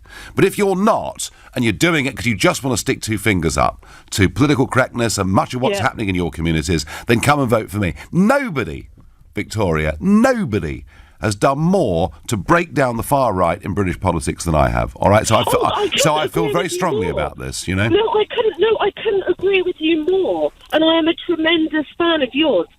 And I agree. Going back to what has happened in the 2 years since Trump was voted in, my concern is not that everybody's applauding him for integrity. The man is a Trustafarian ignoramus, and he. You said about 5 minutes ago on the radio that you feel a shift in this country's politics, and so do I. And I think I feel that many people in this country are extremely aggrieved, and I totally understand. The only point I'm bringing up with is that the emergence of the far right. Victoria, let me ask you this. Let me ask you this. Do you think Trump ought to condemn outright more clearly some of those far-right movements, some of those white supremacist movements that have always existed, actually, in America? Okay, Victoria, that's a point on which I think many people would agree with you. Maybe he needs to be just a bit tougher on some of these groups. Thank you. And by the way, extreme groups in America, white supremacist groups, etc., there's nothing new in any of this. It's always been there. But there are some like Victoria who feel he allows them a bit of oxygen. He would deny it. Maybe he should do it a little bit more. I get from Malcolm in Romford, the Don is 75% businessman, 20% statesman, 5% politician and 0% diplomat. I think that's not a bad summary, Malcolm, actually. He's torn up the rule book. Well, and he's hugely underrated. He's got great curb appeal. History will judge him more favourably than the mainstream media currently does. Malcolm, I agree with a lot of that. I think, boy, he has torn up the rule book. He is no diplomat, but he does get things done. And, you know, Victoria said he's an ignoramus, a trust affair in ignoramus. Well, he did inherit some money, that's true. Believe me, I know him. He's not an ignoramus. I've sat and talked with him. You know, he wants to get things done, and he has his own very individualistic style of doing stuff. It doesn't suit everybody. True to form, Trump just puts his name on other people's achievements. Yes, the economy is better thanks to Obama. The repairs on the fence at the southern border were authorised under Obama. Robin, this is Robin from South Carolina coming back at me. That's okay. We can keep this going, Robin. Robin, you know, he did inherit a good economy, but he has done a couple of things. It's the first major tax reform in America for over 35 years, all right? So he actually got the corporate tax structure into a place where it needed to be. And you know what? It has led directly to more jobs. Trump is a massive liar. The only reason why things look good on the jobs front is because Obama, well, Ford, you know, okay, fine. But you know something? He also has brought confidence to the American economy. He is a fantastic salesman. Do you know, at Davos, you know, this big gathering of the global financial elites, he was going around the room, shaking hands of billionaire businessmen, saying, hey, when you're investing in America, come and see me in the Oval Office. He's a salesman. He's out there trying to sell America. And, you know, I get by text, say what you like about the Donald, but he'd have got us out of Europe, no problem. If he was our leader, he wouldn't have been bullied by them. No, he wouldn't have been bullied by them. Mrs. Thatcher wouldn't have been bullied by them, a point that David Mellor made, I think, very, very well earlier this morning. Stephanie is a new caller from Bury St Edmunds in Suffolk. Good morning to you. Hello, Nigel. How are you? Very well. So is he worse or better than you thought he was going to be? Well, I did think he did a lot better than he was supposed to be doing. Originally, you know, he was a businessman, a reality star. I think everyone was a bit right to be a bit sceptical of him. Yeah. And the thing I think that has also helped him, one of his biggest helps has been the Democratic Party. They run on nothing but identity politics. Yes. If you're a woman, you're constantly a victim. You can't do anything without the help of us. Like, I don't ever feel the need to have a party help me. I don't feel the need to claim to be a victim my whole life. Yes, bad things do happen, but they happen to everyone. And, you know, you get the help from your family and your friends, not from a political party. And the Democrats have just run on that, whereas Trump has really run on the issues that Americans care about, the immigration, more money in their pocket through to tax. You know, Stephanie, I think you're right. There's a lot of this victimhood stuff and huge debates that go on within the Democrats about a lot of transgender issues. Toilets particularly seems to be a huge issue that takes up a vast amount of their time. And whilst it does matter to some people, there are other issues that matter to what we can call middle America or the flyover states that matter more. Can you see, Stephanie, the Democrats finding a new leader?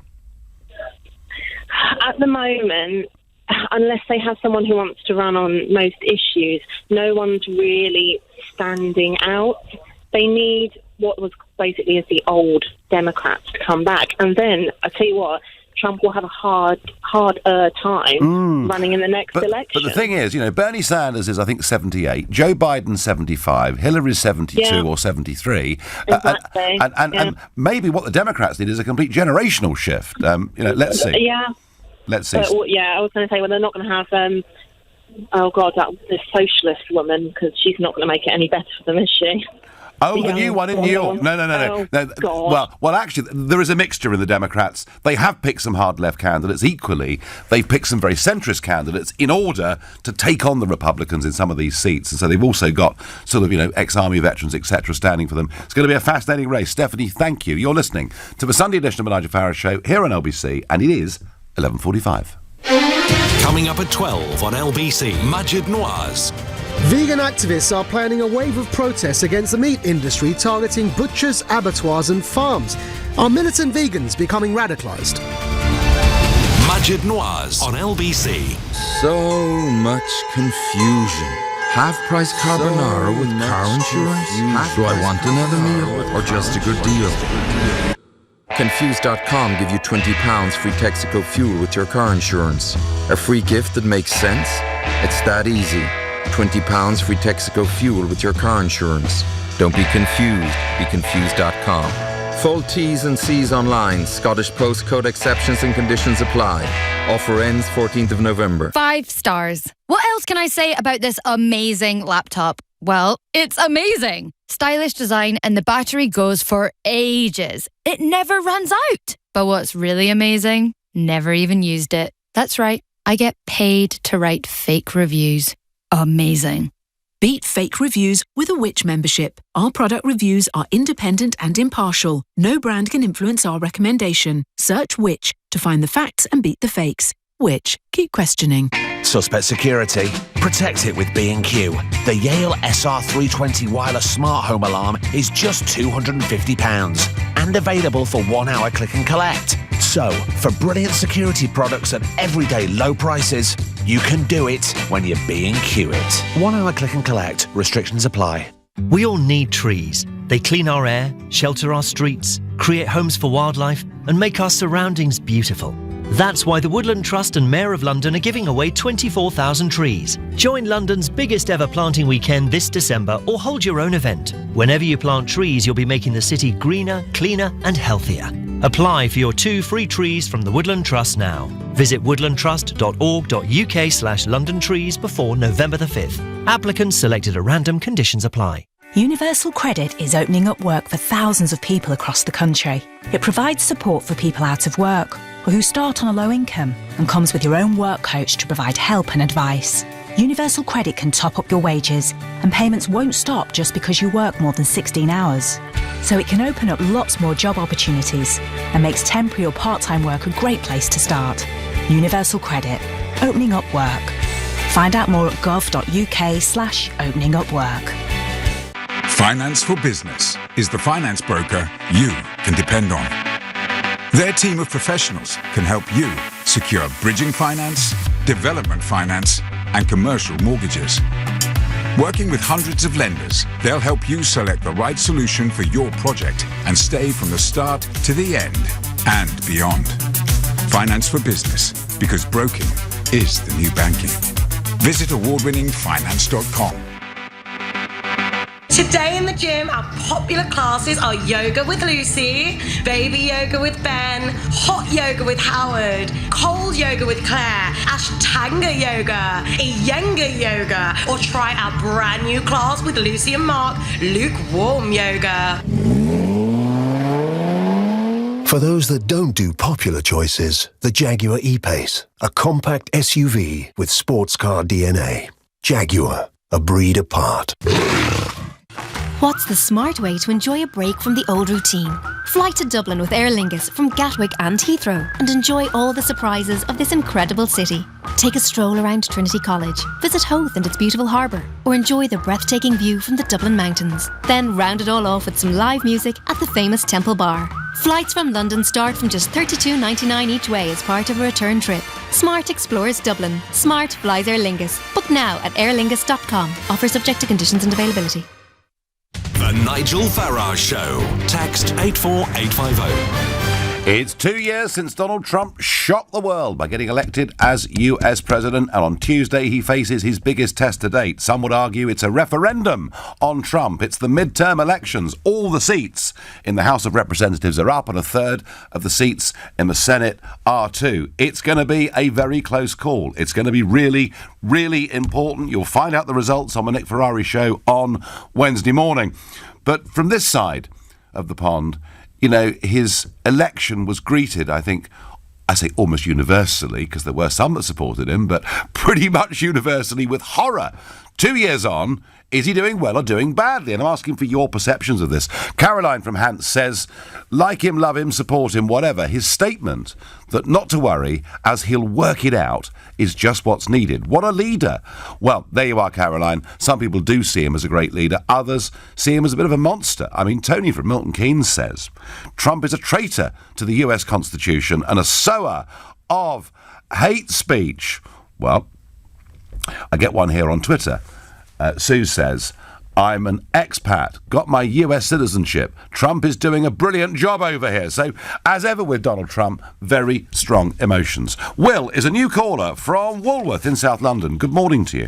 Good morning. Times like this, I like to take it down to the numbers. Yes. Talked about being scared and being horrified. Yep. I think if I was an American citizen, knowing that this year the federal deficit next year will rise to $985 billion US dollars. Well, let's call it. I tell you what. Let's call it $1 trillion between friends, Will, shall we? Between friends. Yeah. There was a statistic out recently, I don't recall the actual source, but it was reputable at the time, I think it was Sky News, that a lot of this has basically gone to companies that have hoarded the money in. Well, so it's a huge tax cut for the richest people. Okay. People like, one final thought, people like Caroline, who say earlier that they will take his assertion of, don't worry, raise your hands up, hey, don't worry, kids. I just think that is just a complete platitude from somebody who says he's a businessman, but notwithstanding all the bankruptcies, we know all this already, I don't think he really is a decent businessman, Nigel. And I'd like to know what your thoughts are. Where'd you go with that? Well, okay, let's come back. On the business front, look, he had a lot of ups and downs. In the end, he's become a mega success. And he is worth $7 or $8 billion. I don't think there's any doubt about that. Well, there is, because we don't know his tax returns, do we? He didn't disclose them for the first time ever. Oops. Well, because he doesn't have to. Everyone else does. And I've been and stayed at some of the Trump hotels, and I have to say they are, just extraordinary creations. He's got vision. He's good. He has become hugely successful, Will. I don't know what he was paid to do The American Apprentice, but its numbers, it's simply, you cannot believe the numbers we're talking about for that alone. Well, on the economics of it, okay. So you're absolutely right that whilst growth is 4.2%, whilst unemployment is lower than since before man went on the moon, whilst many good things are happening, there are two criticisms. The first is this. Of the corporate tax cuts, and America was very out of tune with the rest of the world on this, and what happened was, you finished up with something like $3 trillion of US profits sitting in bank accounts all over the world, not being repatriated because of 35% corporation tax. He reduced that to 21.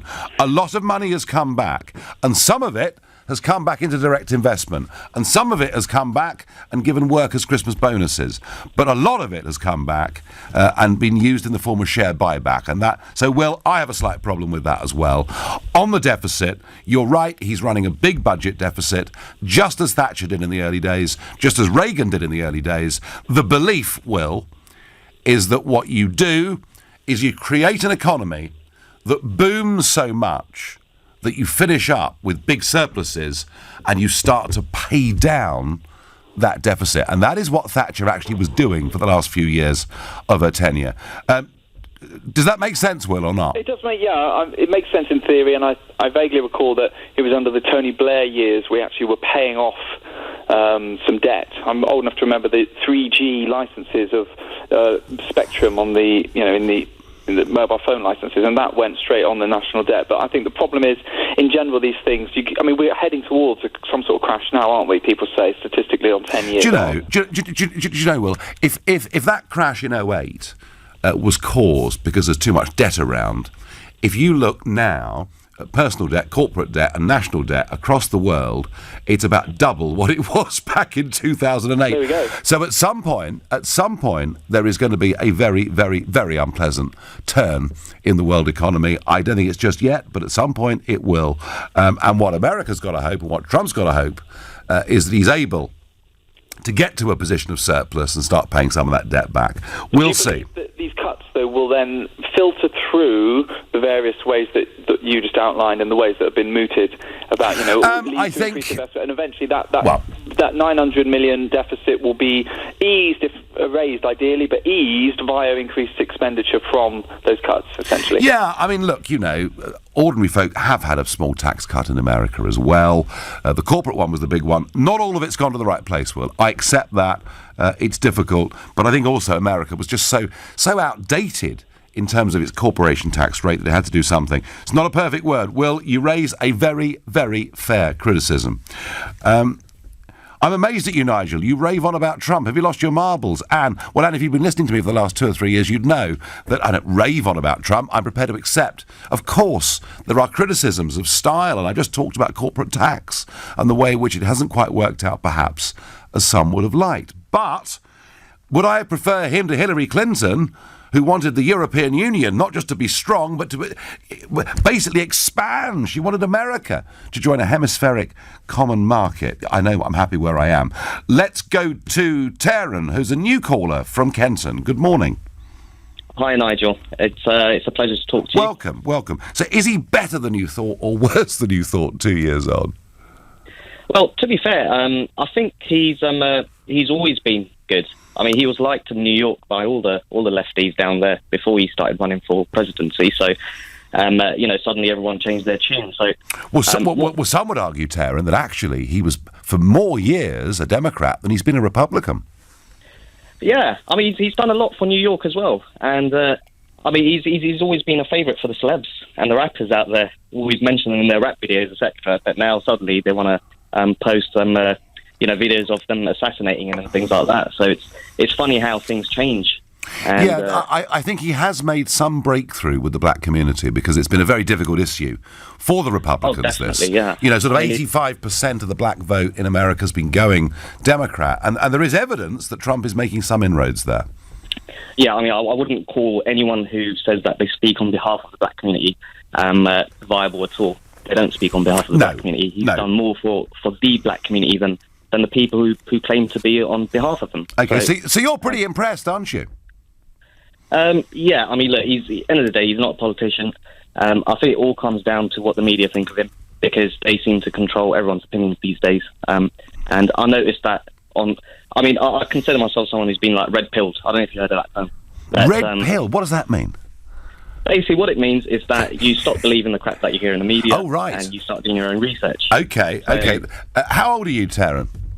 I'm 34. 34. No, I've never heard of the term red pill. I have... Never? No, I've never heard of it. Perhaps it's me. Perhaps I'm a fuddy-duddy. I'm out of touch. I'd never heard of it. There you are. Well, you learn something new every day. Taryn, thank you very much indeed for your call. I'd never heard of that. Have you out there have heard of that term before? Well, gosh, there you are. Well, we live and learn. OK, Tuesday, the midterms. It really is going to be a big, big deal. At 7 a.m, you can tune into the Nick Ferrari, and we should know pretty much where we are by then. So another week of excitement. You've been listening to the Nigel Farage Show here on LBC, and I'm going to be back tomorrow evening at 6 p.m. This afternoon at 3, it's Ian Payne. But up next, it's Majid Nawaz. It's from the film The Matrix, Nigel. It refers to suddenly realising that all the assumptions we had about life have suddenly been blown away from us. Well, I've just learnt it. It's like an awakening. Well, I've just had one. You were clearly red-pilled many, many years ago. Coming up, Anthony Lennon, a leader among British black theatre writers, was wrestling with what makes a person black last night after it emerged that he has previously admitted to having 2 white parents and 4 white grandparents. Can one self-identify as black? Before that, the husband of a Pakistani Christian woman, Asia Bibi, who was acquitted of blasphemy after 8 years on death row, has pleaded for asylum. Why are so-called Islamic states the only ones to still pursue the death penalty for blasphemy? But first, Britain's vegan movement is planning a wave of protests. Are militant vegans becoming radicalised?